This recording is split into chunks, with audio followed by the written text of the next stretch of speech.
Dans ces 4 images que nous avons, est-ce que nous avons des portraits de personnes vraiment très concentrées sur leur travail ou très qui réfléchissent, ou alors au contraire des personnes distraites?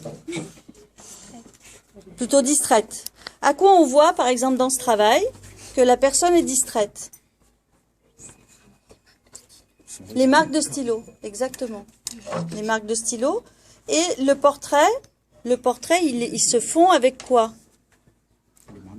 Avec les marques de stylo, avec le décor qu'il y a tout autour. Là, ici, à quoi on voit que c'est un portrait distrait? Est-ce que le visage a des contours? Non.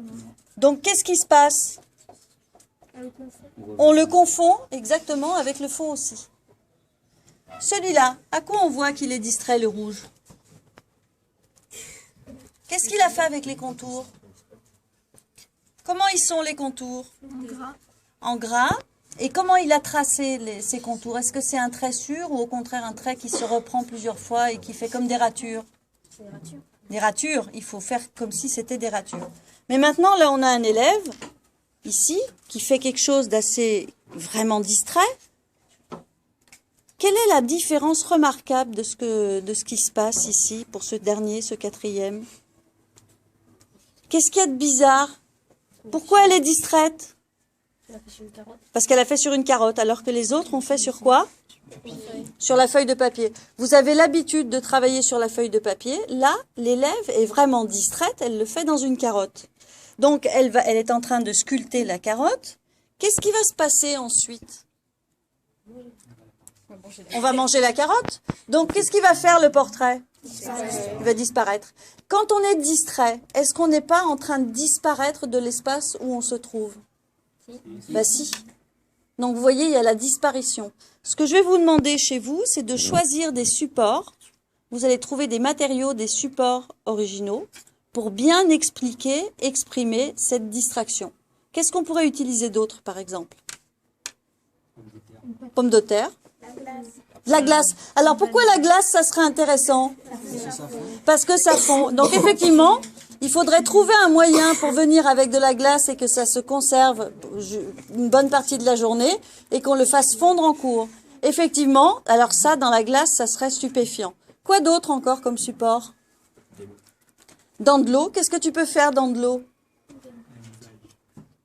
Tu peux par exemple prendre une bassine. Qu'est-ce qu'on peut faire avec une bassine et de l'eau pour faire comment on peut, hein? Des vagues. On peut renverser de l'eau de manière à dessiner un truc.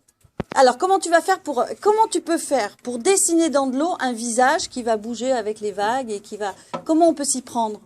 De l'encre. Par exemple, si tu verses de l'encre dans de l'eau, qu'est-ce qu'elle va faire, l'encre? Elle va se dissoudre tout de suite. Donc, tu n'auras pas le temps de faire ton portrait. Trouvez une solution pour qu'on arrive avec de l'eau. Du vernis. Du vernis, ça c'est une bonne idée. On peut mettre le vernis sur une bassine, par exemple au fond d'une bassine. Et mieux, parce que le vernis, il n'est pas à l'eau. Donc, il ne va pas se dissoudre. Quel autre? La peinture. La peinture. Effectivement, tu prends de la peinture bien en pâte. Tu fais ta peinture où? Au fond de la bassine. Et ensuite, tu verses de l'eau. Quoi d'autre comme support? Le marqueur, oui, ça peut être une solution aussi. Quel autre comme support vous pouvez choisir? Des feuilles. Des feuilles, c'est-à-dire? On prend les feuilles, on fait un visage avec, et avec le vent, ça disparaît. Ah, ça serait une excellente idée. De faire un visage avec des feuilles. Donc, tu vas en trouver. Et avec le vent, le portrait va disparaître. Et va se distraire. T'as une idée? Non. Non? Qui a une idée encore? Avec les feuilles et le vent, ça c'est une excellente idée. Quel autre matériau ou support vous pourriez choisir? Avec du verre et de l'encre. Avec du verre et de l'encre, exactement. Très bien, oui. Et en bougeant le verre, le portrait va se métamorphoser, se transformer.